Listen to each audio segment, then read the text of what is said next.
Hello students. तो बेटा हम चैप्टर स्टार्ट किए थे ह्यूमन रिप्रोडक्शन। ह्यूमन रिप्रोडक्शन में हमने मेल रिप्रोडक्टिव सिस्टम फिनिश कर दिया है और आज हम स्टार्ट कर रहे हैं ह्यूमन फीमेल रिप्रोडक्टिव सिस्टम। तो ह्यूमन फीमेल रिप्रोडक्टिव सिस्टम हम देखें यहाँ पे, that is including ovaries, fallopian tubes, then uterus, then cervix part of the uterus followed by vagina, and vagina open to outside through an aperture that is called vaginal orifice, and that vaginal orifice that remain covered by membrane, that membrane is called hymen। ठीक है, तो यहाँ पे हम देखें जो female reproductive system है, जैसे आपको डायग्राम दिख रहा है, female reproductive system, in this case all the components of the female reproductive system they are present inside the abdomen। ठीक है, मतलब क्या है, जैसे ओवरीज हैं, ओवरीज जो हैं वो एब्डोमिनल कैविटी में प्रेजेंट हैं। ठीक है, साथ में फैलोपियन ट्यूब हो गया, ठीक है, देन यूट्रस हो गया, then the cervix part, vagina, and that open to outside through this aperture. अब यहाँ पे हम देखें जो भी ओवरीज हैं, ये दिखा दिया हमने यहाँ पे ओवरीज। तो यहाँ पे एक ओवरी ये है और एक ओवरी ये है। तो one pair of ovaries that is present inside the abdomen. तो ovaries are abdominal in position when we compare with the testes. Testes जो होते हैं ह्यूमंस में, they are extra abdominal in position. तो यहाँ पे क्या है, ओवरीज जो हैं they are actually abdominal in position, that means present inside the abdominal cavity। अब ओवरी जो होती हैं they are the primary sex organ. ये क्या है, ये होते हैं primary sex organ. Primary sex organ हैं फीमेल्स के। ठीक है, ओवरीज जो होती हैं they are the primary sex organ. मतलब क्या है कि ओवरीज जो होती हैं they are involved in the formation of the ova and also secrete female sex hormones called estrogens and progesterone। Clear? Because of this reason they are called primary sex organs। अब ovary जो होती हैं actually हम देखें they are Oval shape कह लो या फिर एलमंड शेप्ड होती है। ठीक है, whitish in colour because of the presence of white fibrous connective tissue की लेयर प्रेजेंट होती है उनके around, that's why they are whitish in colour. And ovaries जो होती हैं they are suspended in the abdominal cavity. अब वो suspended है एब्डोमिनल कैविटी में, तो there are presence of certain ligaments जो कि ओवरीज को सस्पेंड करके रखेंगे इन द एब्डोमिनल कैविटी। तो ओवरीज यहाँ पे है, जो जैसे यूट्रस है, यूट्रस के एक साइड पे ये एक ओवरी है, दूसरी साइड पे दूसरी ओवरी है। ओके, तो यहाँ पे हम देखें ये जो ओवरी है it is attached to the wall of the uterus, this is uterus. तो with the help of this ligament is called as ovarian ligament. It is called ovarian ligament. तो पॉइंट यहां पे आ रहा है कि ओवरी जो है वो वॉल ऑफ यूट्रस से अटैच होती है, किसके through, with the help of the ovarian ligament. तो लिगामेंट जो होता है it is a kind of the connective tissue जो कि यहां पे इस ओवरी को वॉल ऑफ द यूट्रस से अटैच कर रहा है। ओके, अब दूसरे पॉइंट पे आते हैं। ओवरी जो होती है that is also attach with the wall of the fallopian tube. ये है फैलोपियन ट्यूब जिसको हम ओविडक्ट भी कहते हैं, यहां पे भी दिखा रखा है। तो ओवरी जो है यहां पे हम देखें attach with the wall of the fallopian tube with the help of the another ligament, and that is called as broad ligament. क्या बोलते हैं, ब्रॉड लिगामेंट कहते हैं। तो ये हो गया यहाँ पे कि जो भी ओवरीज हैं कैसे वो एब्डोमिनल कैविटी में सस्पेंडेड होती है। तो दो स्ट्रक्चर आपने ध्यान रखने हैं, एक हो गया ओवेरियन लिगामेंट जो कि ओवरी को यहाँ पे अटैच कर रहा है with the wall of this uterus, and the second one is a broad ligament जो कि ओवरीज को अटैच करता है with the wall of the fallopian tube. Okay हाँ जी। अब इसके बाद हम आते हैं नेक्स्ट पॉइंट पे। ओवरीज क्या है, प्राइमरी सेक्स ऑर्गन होते हैं, इनमें होती है ओवेरियन साइकिल। क्या होती है, ओवेरियन साइकिल परफॉर्म होती है। ओवेरियन साइकिल का मतलब क्या हुआ, that is a cyclic sequence of events occurring in the ovary under the influence of the FSH and LH hormone which are coming from the pituitary gland.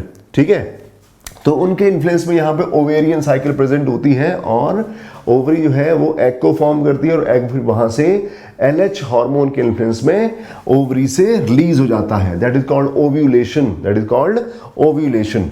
ठीक है, तो यहाँ पे ओवेरियन साइकिल के बाद जो भी एग यहाँ से रिलीज होता है तो उसको रिलीज कर दी जाता है into the abdominal cavity.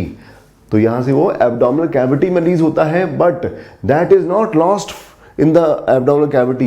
Actually that egg or ovum, but specifically कहें तो that is the secondary oocyte that is captured by these finger like projections of the oviduct, and these finger like projections they are called fimbrae। क्या बोलते हैं? Fimbriae कहते हैं। अब आप देखो यहाँ पे ओवरी वाला पॉइंट हमने कर लिया। अब इसके बाद क्या है, ये यहाँ पे जो नेक्स्ट पार्ट आ रहा है this tube is called as oviduct और फैलोपियन ट्यूब। तो इसमें हम देखते हैं कौन कौन से पार्ट आते हैं, जैसे हम यहाँ पे दिखाते हैं इसको। तो ये जो पहला पार्ट है this is a funnel shaped structure कह लो या फिर फ्लास्क लाइक स्ट्रक्चर कह लो। This portion of the oviduct it is called as infundibulum. क्या बोलते हैं? इनफंडिबुलम कहते हैं। The initial portion of the oviduct or fallopian tube, it is called infundibulum। तो infundibulum जो है it is a funnel shaped structure और flask shaped structure। ठीक है, क्लियर। अब यहाँ पे जो इसका टर्मिनल एंड है जहाँ से स्टार्ट हो रहा है, जहां से ये स्टार्ट हो रहा है, इस पॉइंट पे हम देखते हैं ये फिंगर लाइक प्रोजेक्शन प्रेजेंट है। यहां पे भी दिखाए हुए हैं ये जो फिंगर लाइक प्रोजेक्शंस होते हैं, numerous finger like projections are present, जो कि ओवरी के ऊपर ऐसे प्रेजेंट होते हैं। ठीक है, क्लियर। और ये ऐसे मूवमेंट शो करते रहते हैं, दे show movement like this, clear. तो ओवरी के ऊपर को यहाँ पे प्रेजेंट है और साथ में ऐसे मूवमेंट शो करते रहेंगे। जब भी यहाँ से एग रिलीज होगा तो उसको वो कैप्चर करने में, उसको कलेक्ट करने में हेल्प करते हैं। तो these are called as fimbriae, the finger like projections called as fimbriae. Singular is fimbria, plural is fimbriae. ठीक है, तो लास्ट में ई लगा दो तो प्लूरल हो गया और ई हटा दो तो सिंगुलर हो गया, फिम्ब्रा। ओके, तो ये हो गया यहाँ पे फिम्ब्रे के बारे में। तो numerous these fimbriae are present which are responsible for the collection of the ovum और secondary oocyte from the this ovary. तो एक्चुअली में जो ओवम होता है या फिर सेकेंडरी oocyte है वो यहाँ पे कैविटी में रिलीज होता है। ठीक है, एब्डोमिनल कैविटी में, और वहां से क्या है ये फिम्ब्रे उसको कलेक्ट कर लेते हैं। ठीक है, हाँ, तो यहाँ पे हो गया ये पहला पोर्शन। तो इनफंडिबुलम में जो ये पोर्शन आ गया यहाँ पे, इनको हम कहेंगे फिम्ब्रे। इसके बाद हम देखें at the beginning of this one there is presence of the aperture. यहाँ पे एक अपर्चर प्रेजेंट है, यहाँ पे भी दिखाया हुआ है। This aperture it is called as ostium. क्या बोलेंगे इसको? ओस्टियम कहते हैं। ओस्टियम का लिटरल मीनिंग ही होता है अपर्चर। तो यहाँ पे हम देखें at the beginning of this oviduct there is presence of the ostium. तो यहां पे क्या होता है कि there is presence of the cilia, जो कि एग को आगे को प्रोपेल कर देते हैं इनटू दिस ओस्टियम, और ओस्टियम से आता है into the lumen of the fallopian tube. ठीक है, तो यहां पे this is the point of the entry of the egg into the lumen of the fallopian tube. तो जो फर्स्ट पार्ट है इनफंडिबुलम, उसके ल्यूमन में यहां पे ये क्या एग जो है वो एंटर कर जाता है। ठीक है, हाँ जी। तो अब इसके बाद क्या है, जैसे ये इनफंडिबुलम में एग आ गया, अब आगे को मूव करेगा। ठीक है, क्लियर। तो पहले हम बात कर लेते हैं फैलोपियन ट्यूब के कंपोनेंट के बारे में, फिर आगे जो भी एग की मूवमेंट हो रही है वो कैसे होती है उसको भी डिस्कस कर लेंगे। तो यहां पे हम देखें इनफंडिबुलम जैसे खत्म हो रहा है, ठीक है, that is the initial part of the oviduct और फैलोपियन ट्यूब। क्लियर। आगे एक स्वेलिंग आती है, this swelling it is called as ampulla. ठीक है, और एम्पुला के बाद यहां पे एक नैरो पोर्शन आता है, that narrow portion of the oviduct it is called as, it is the last part of the oviduct, it is called as isthmus। It is called isthmus। तो isthmus जो है it is the narrow part of the oviduct which is connecting this oviduct with the uterus, उससे connect कर रहा होता है। Okay, हाँ जी। तो ये हो गया। तो इन तीनों पॉइंट को मिला के, इन तीनों पॉइंट्स को मिला के हम देखते हैं क्या बन रहा है, there is formation of the oviduct. तो एक हो गया इनफंडिबुलम, एक हो गया एम्पुला और एक हो गया इस्थमस। इन तीनों को मिला के यहां पे भी दिखा दें तो ये हो गया यहाँ पे एम्पुला और यहाँ पे हो गया ये इस्थमस। इन तीनों को मिला के क्या बन रहा है, there is formation of the oviduct. क्या बन रहा है, ओविडक्ट। एंड ओविडक्ट जो होती है that is also called as fallopian tube. Fallopian tube कहते हैं इसको, फैलोपियन ट्यूब। ओके, हाँ जी, तो ये हो गया यहाँ पे इसके बारे में। अब एक बहुत ही इंपॉर्टेंट पॉइंट यहाँ पे आता है, क्या है, this lumen of the fallopian tube, जो अंदर का जो स्पेस है, that lumen of the fallopian tube it is lined by which kind of epithelium. तो यहाँ पे हम देखते हैं कि there are presence of the columnar cell, और कॉलुमनर सेल जो होते हैं उनके होते हैं यहाँ पे सीलिया, ठीक है, सीलियरी प्रोजेक्शंस होते हैं, सीलिया प्रेजेंट होते हैं। तो यहां पे हम देखें which kind of epithelium is there, that is ciliated epithelium is present.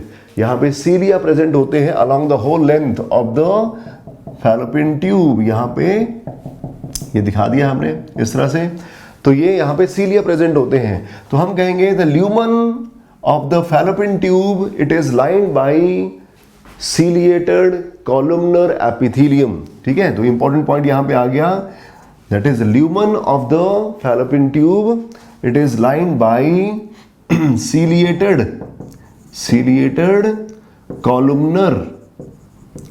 Columnar epithelium. Very very important point. आपको ये वाला पॉइंट जो है वो आपको पढ़ने को मिलेगा in the chapter animal tissues. वहां पे ये लिखा हुआ है, वहां पे भी क्या है, जस्ट सीलिएटेड एपिथेलियम लिखा हुआ है, कॉलुमनर वर्ड वहां पे भी नहीं लिखा है। क्लियर? और यहां तो ठीक है, वैसे ही आपके एनसीईआरटी में इस चैप्टर में ऐसा कुछ ज़्यादा मेंशन नहीं है इंफॉर्मेशन, बाकी पॉइंट्स पे ज़्यादा एम्फेसाइज किया हुआ है। तो यहाँ पे आपने क्या है, ये पॉइंट ध्यान में रखना है कि सीलिया आर प्रेजेंट, ये ध्यान में रखना है। कई बार क्या है, सीलिएटेड एपिथेलियम को बच्चे जो हैं वो ब्रश बॉर्डर एपिथेलियम से कंफ्यूज कर जाते हैं। ब्रश बॉर्डर जो होता है उसमें माइक्रोविलाई होते हैं, सीलिएटेड वाले में सीलिया प्रेजेंट होते हैं। और यहाँ पे जो ये सीलिया प्रेजेंट होते हैं, अब इनका रोल क्या होगा, जो भी एग आया है उसको आगे प्रोपेल करो, क्योंकि एग जो है that is a non motile, अपने आप से मूव नहीं कर सकता है।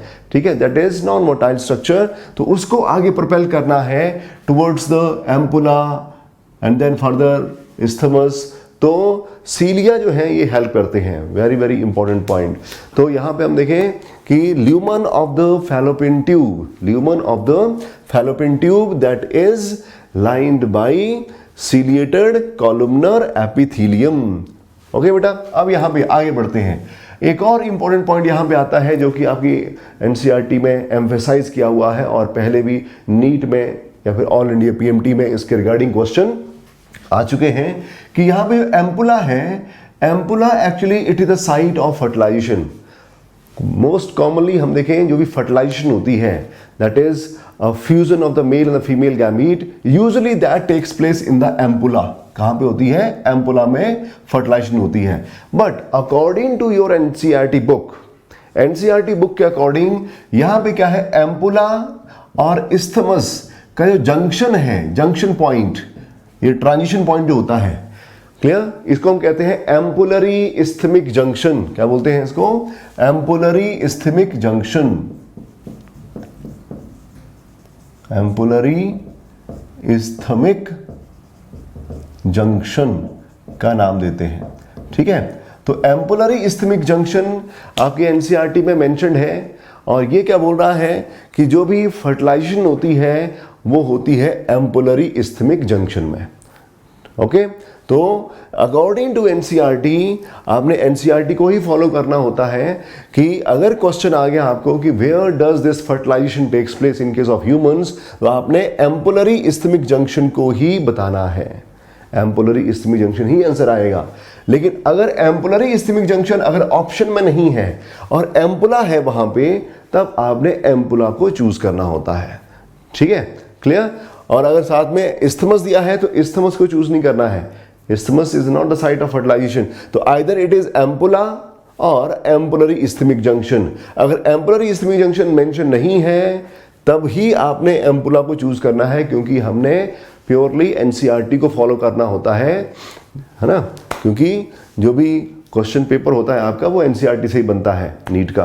क्लियर? तो आपने प्योरली एनसीईआरटी को ही फॉलो करना होता है।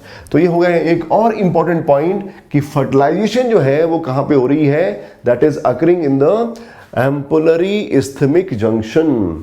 ओके बेटा, अब यहाँ पे आगे बढ़े तो आगे आता है isthmus, that is very narrow part. उसमें भी क्या है, there is presence of the cilia. अब वो सीलिया किस लिए प्रेजेंट है, क्योंकि यहाँ पे मान लो कि there is formation of the zygote, zygote से आगे फिर एम्ब्रियो बन रहा है, zygote itself embryo, it is single celled embryo, आगे 2 सेल्ड एम्ब्रियो बनेगा, 4 सेल्ड एम्ब्रियो बनेगा, ब्लास्टूला बनेगा, पहले मोरूला बनेगा, फिर ब्लास्टूला बनेगा, फिर गैस्टूला, ऐसे करके बनते हैं। तो यहाँ पे हम देखें जो भी ये एम्ब्रियो बनता है, अर्ली एम्ब्रियो, उसको भी आगे प्रोपेल करने के लिए क्या है, सीलिया की रिक्वायरमेंट होती है। ठीक है, तो यहाँ पे क्योंकि वो एम्ब्रियो है, अपने आप से मूव नहीं कर सकता है, तो उसको भी क्या है, सीलिया की रिक्वायरमेंट होती है। तो उसको आगे प्रोपेल करके टुवर्ड्स द यूट्राइन कैविटी ये सीलिया प्रोपेल कर देते हैं। ठीक है, तो ये हो गया यहाँ पे अबाउट दिस फैलोपियन ट्यूब। इसके रिगार्डिंग जो इंपॉर्टेंट पॉइंट है, अगर हम लेंथ की बात करते हैं, the length of the fallopian tube यहाँ से लेके यहाँ तक it is about 10 to 12 centimetre long. ठीक है, the length of the fallopian tube जो है वो 10 to 12 सेंटीमीटर लॉन्ग रहती है। ठीक है, तो ये हो गया यहाँ पे अबाउट द लेंथ। तो यहाँ पे हम देखते हैं कि there are presence of 2 ovaries और साथ में 2 फैलोपियन ट्यूब और ओविडक्ट आ जाते हैं। अब इसके बाद नेक्स्ट जो पार्ट आता है कि जो फैलोपियन ट्यूब होती है, they are connecting with the uterus, ये यूट्रस से कंबाइन कर रही है। ये स्ट्रक्चर आ गया यहाँ पे सिंगल यूट्रस। अभी तक जो पार्ट थे ओवरीज एंड फैलोपियन ट्यूब ये पेयर में है। ठीक है, अब आगे जो आ रहा है दैट इज यूट्रस, ये single uterus found in case of the humans, single uterus. तो इसको हम दिखा दें यहाँ पे, this one it is uterus. ठीक है, यूट्रस जो है it is also called as a womb. Okay, and it is also called as metrium, it is also called as मैट्रियम।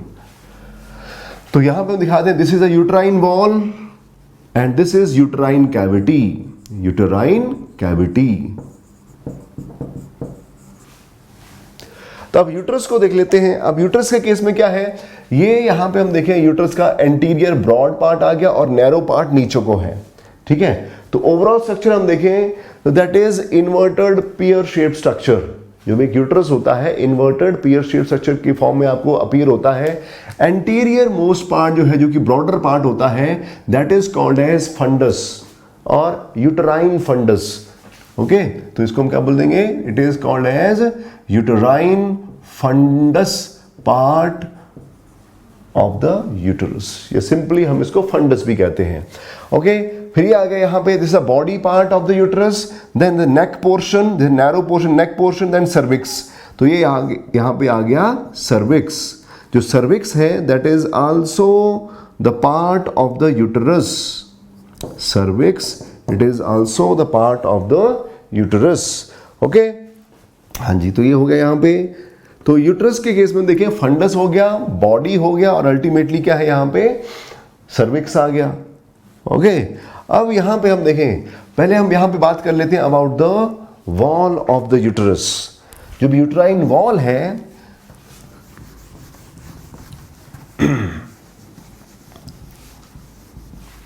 जो भी यहाँ पे यूट्राइन वॉल है, तो यूट्राइन वॉल हम देखें इसमें बेसिकली 3 लेयर होती हैं। There are 3 layers are present in the wall of the uterus.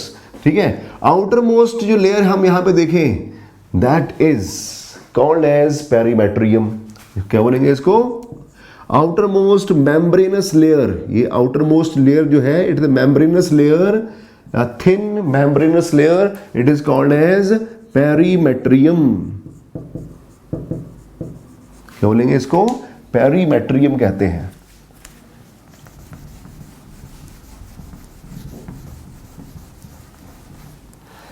It is called perimetrium. उसके बाद इसके अंदर वाली लेयर आती है the inner layer, that is having smooth muscles. Smooth muscle की लेयर होती है, thick smooth muscle layer, this is called as myometrium, it is called as myometrium. तो पेरीमेट्रियम, फिर आगे हमारे पास मायोमेट्रियम। पेरी का मतलब होता है around, metrium word pertain to uterus, myo word pertain to muscles, metrium मतलब यूट्रस। और इसके बाद हम आते हैं इनर मोस्ट लेयर। तो यहां पे हम देखें पेरीमेट्रियम, ये क्या है, थिन, पेरीमेट्रियम जो है it is thin membranous, thin membranous layer, and it is the outermost layer of the wall of the uterus. And उसके बाद क्या आता है, मायोमेट्रियम। तो myometrium it is thick layer, it is thick muscular layer, thick muscular layer which is formed of smooth muscles, which is formed of smooth muscles, and यही वो layer है जो कि यहाँ पे भी होगी, ठीक है। तो यही वो लेयर है जब भी ये कॉन्ट्रैक्ट करती है तो this help in the expelling the foetus to the outside and help in the delivery और चाइल्ड बर्थ। ओके, तो ये हो गया मायोमेट्रियम।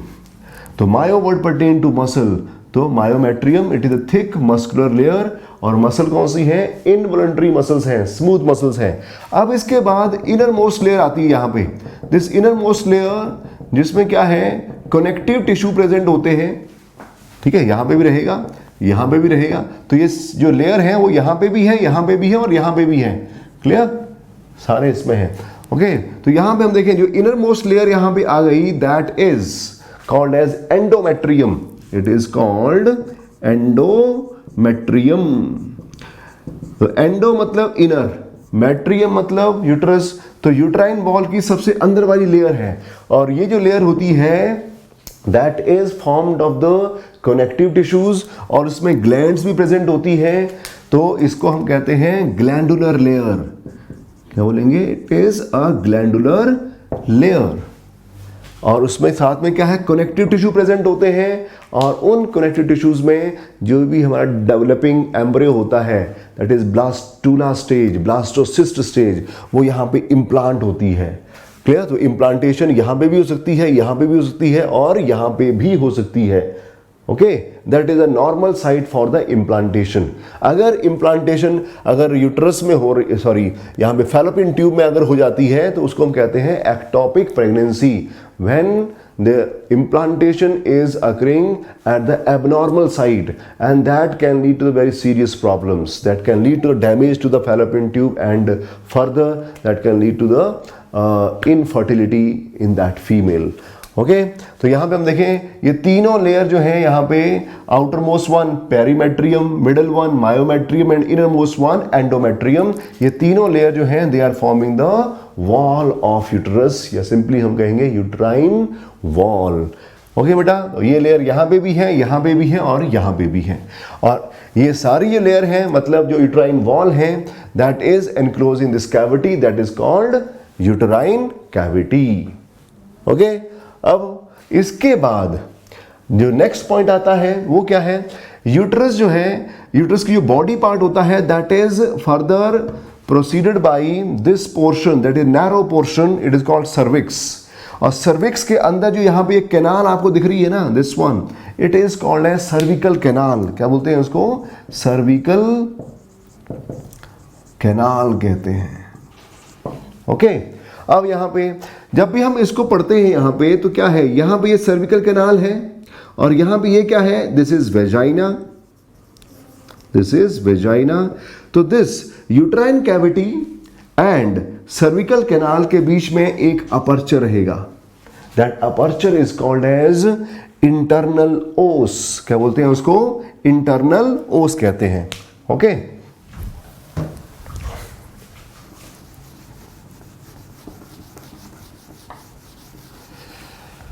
तो यहां पे हम देखें तो this opening it is called as internal ओस।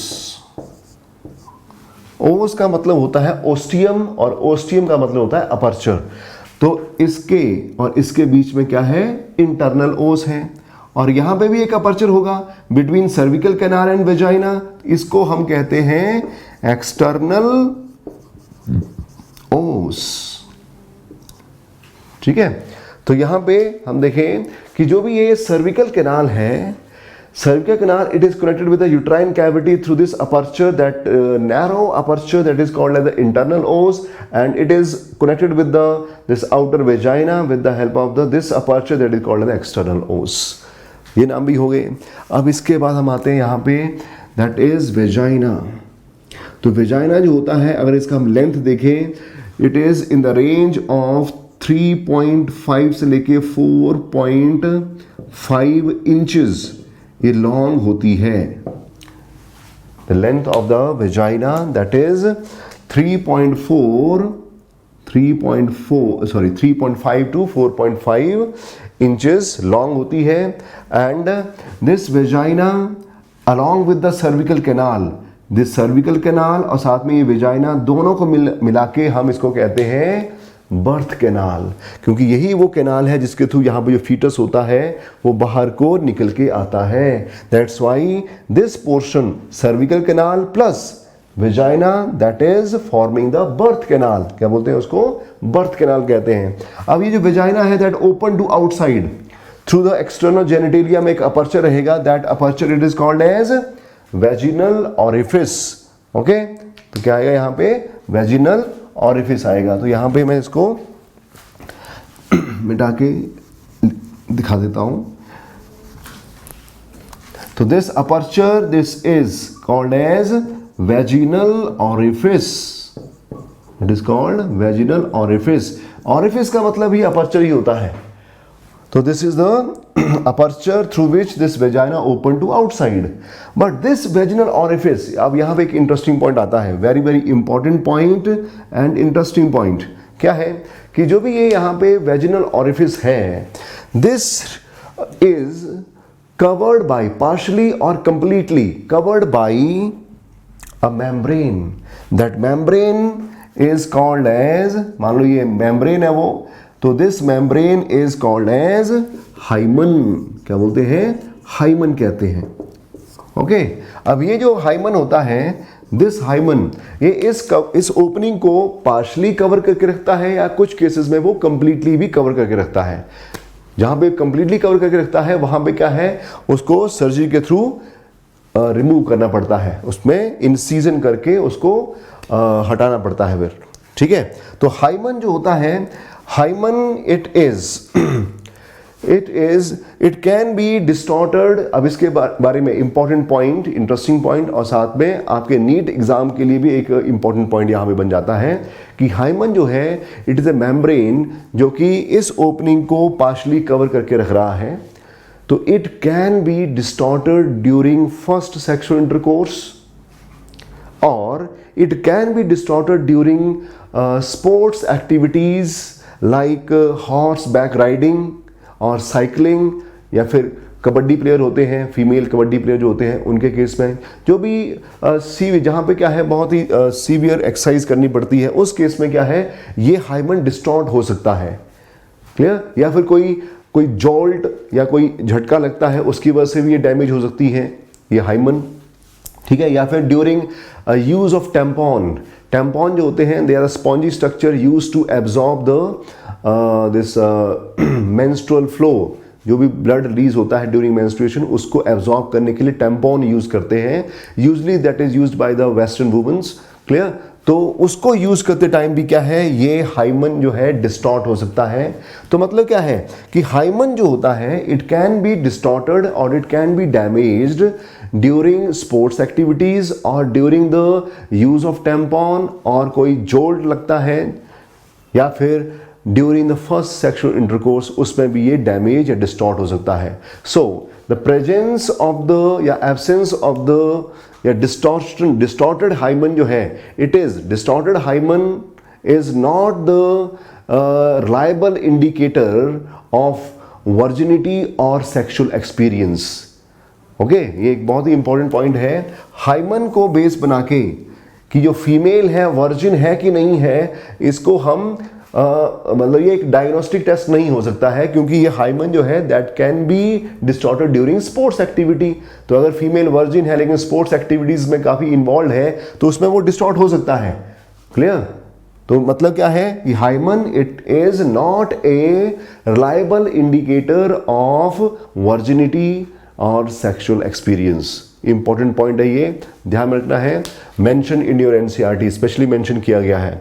तो ये हो गया यहाँ पे एक overall view regarding the human female reproductive system, जिसमें हम ह्यूमन फीमेल रिप्रोडक्टिव सिस्टम का जो इंटरनल स्ट्रक्चर्स हैं उनको देख रहे हैं, जिसमें हम देखते हैं कि ओवरीज को देख लिया हमने, साथ में फैलोपियन ट्यूब के बारे में कर लिया हमने, साथ में ये यूट्रस के बारे में कर लिया, उसकी वॉल के बारे में, सर्विक्स आ गया, then birth canal, then vagina, internal os, external os, and then vaginal orifice which is remain covered by hymen। तो ये हो गया यहाँ पे। अब इसके बाद ये तो हो गया एक पर्टिकुलर व्यू जिसमें क्या है, हम different parts of the female reproductive system के पोर्शंस को एक सेक्शन में देख रहे होते हैं। ठीक है, अब इसके बाद एक और डायग्राम आपके एनसीईआरटी में बना हुआ है, that is the sagittal section of this female reproductive system, the lower part of the abdomen of the human female, उसको दिखाया हुआ है। अब हम उसको स्टडी करेंगे। ओके बेटा, थैंक यू।